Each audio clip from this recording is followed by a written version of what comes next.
My dad has never been in a Dharma film. He never went on Coffee with Karan. And so, you know, it isn't as easy as people say it is. I think everyone has their own journey and their own struggle. Everyone has their own journey and their own struggle. 21वीं सदी में जहां 24 घंटे भंड रहने वाले लो IQ वाले star kids के चौदे Dhirubhai Ambani school से स्कूलिंग करके विदेश से ग्रेजुएट होके लैम्बोर्गिनी में पार्टी करके धर्मा प्रोडक्शन से लॉन्च होकर खुद के करियर को स्ट्रगलिंग बता रहे थे, वहीं नवाजुद्दीन, पंकज त्रिपाठी, शाहरुख खान और सिद्धांत चतुर्वेदी जैसे सेल्फ मेड एक्टर्स उनको सैवेज रिप्लाई दे रहे थे। I think everybody has their own struggle, you know. सबका struggle अलग होता है. But difference यही है कि जहाँ हमारे सपने पूरे होते हैं वहाँ इनका struggle शुरू होता है.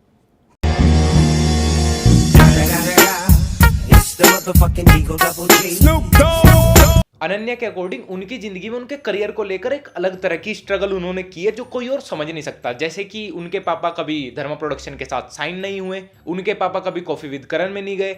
आज करके आया, my parents are working like what do you mean आज करके आया है? तो अनन्या इस हिसाब से तो ये जो मैं आईफोन ले रहा हूँ अपने पिताजी के पैसों का, उसको चलाना भी मेरी एक अपनी अलग तरह की स्ट्रगल है, क्योंकि 1990 में जब मेरे पिताजी मेरी उम्र के थे तब उनके पास आईफोन नहीं हुआ करता था, आईफोन का कोई सा भी फोन नहीं हुआ करता था। वो अलग बात है कि तब तक एप्पल कंपनी भी स्टार्ट नहीं हुई थी, सेम एज चंकी पांडे जी के जमाने में जैसे धर्मा प्रोडक्शन और कॉफी विद करण नहीं हुआ करता था। तो एक मिस्टर कोटल वाला सैल्यूट तो अनन्या के लिए बनता ही है।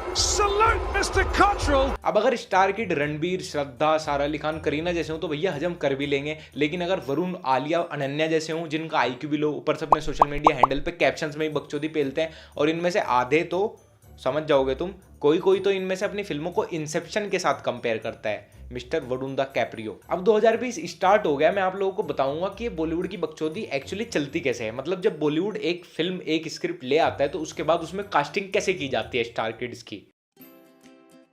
अगर मूवी का बजट 40-50 करोड़ तक है तो आप स्टार किड्स ले सकते हैं। अगर आपको नेपोटिज्म से बचना है और बजट भी थोड़ा हाई है तो आप सैल्मन बॉय को ले सकते हैं।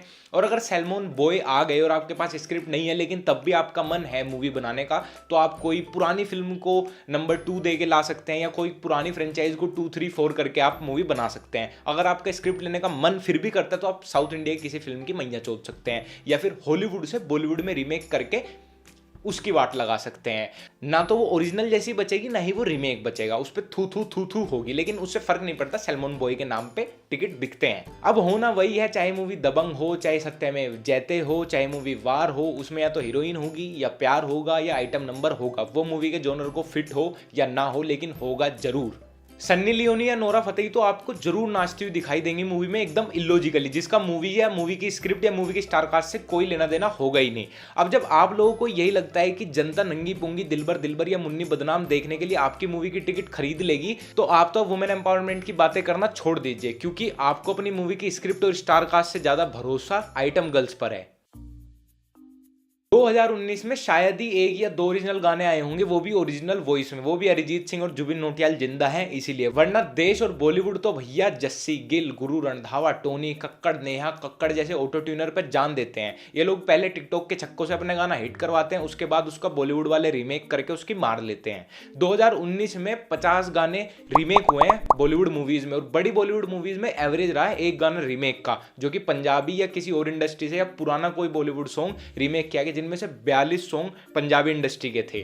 2019 जाते जाते भारत में लोगों को लगने लगा कि अब और पंजाबी गानों की मदर को फकर नहीं करेगा बॉलीवुड, पर जैसे ही 2020 आया, आज की पार्टी में जबरदस्त डांस होगा, गाना होगा, लेकिन इसका तो कोई इंतजाम नहीं किया है सर। नॉट टू वरी उदय, अभी हम जिंदा हैं।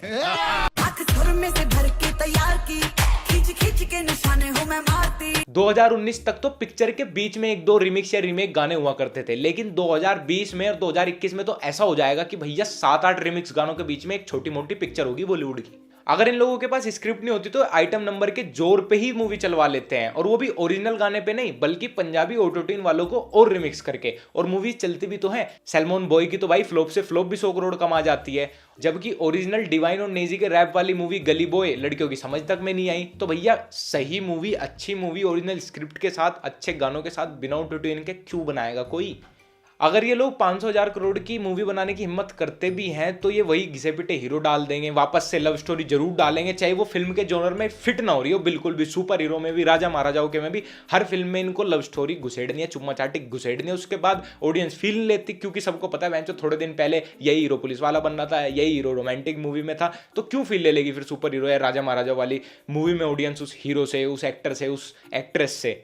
और इतना खर्चा करके भी इतने इलॉजिकल सीन ये लोग डालते हैं कि जो फॉरेन की VFX और CGI टीम है, जब इनकी मूवीज पे रिएक्शन देती है, इनके एक्शन सीन पे रिएक्शन देती है, वो भी 500,000 करोड़ मूवीज वालों पे, तो हंसते हैं। We're doing Bollywood today.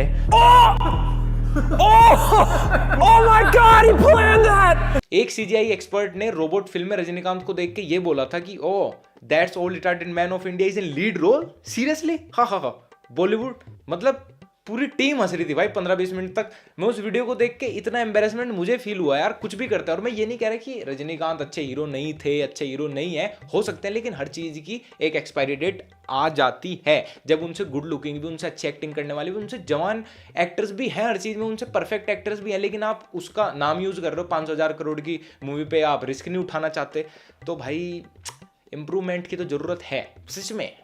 और जब तक अनन्या पांडे और टोनी कक्कड़ जैसे लोगों को नेपोटिज्म में भी स्ट्रगल नजर आएगा, तब तक तो भैया इंडस्ट्री का रेवोल्यूशन होना ही होना नहीं है। साउथ इंडियन इंडस्ट्री और साउथ इंडियन एक्टर्स भी इनसे आगे निकल गए, भोजपुरी सिनेमा भी इनसे ज़्यादा व्यूज़ ले रहा है। और मैं ये बिल्कुल नहीं कह रहा कि ये लोग अच्छे इंसान नहीं है, बिल्कुल होंगे, टोनी कक्कड़ अच्छे इंसान हो सकते हैं, लेकिन टोनी भाई आप एक अच्छा आर्टिस्ट अभी तक बिल्कुल भी नहीं है, क्योंकि आप जो व्यूज़ कमाते हैं, आपके जो गाने चलते हैं, आप सिर्फ 2 शब्दों पे मेहनत करते हैं, उसके बाद आप ऑटोट्यून मार देते हैं, कुछ नया कक्कड़ के नाम से, कुछ उसके बाद आपके गाने में कैची हुक होता है, आपको पता है कैची हुक चलता है, यहाँ पे पार्टी सॉन्ग चलते हैं, धीमे धीमे धीमे, और या तो कैची हुक वाले गाने को आप टिकटॉक पे प्रमोट करवा लो, या फिर पूरे टिकटॉक के साथ आप घुसेड़ दो नागिन गाने में, पूरे टिकटॉक कोलैबोरेशन कर दो। जैसे कमर हिला तो टोनी भाई, इसका मतलब तो आपको अपनी ऑटोट्यून और आपकी अपनी आवाज़ और आपके अपने नाम से ज़्यादा भरोसा टिकटॉक के ऊपर है, तो ऐसे कैसे चलेगी टोनी भाई इंडस्ट्री।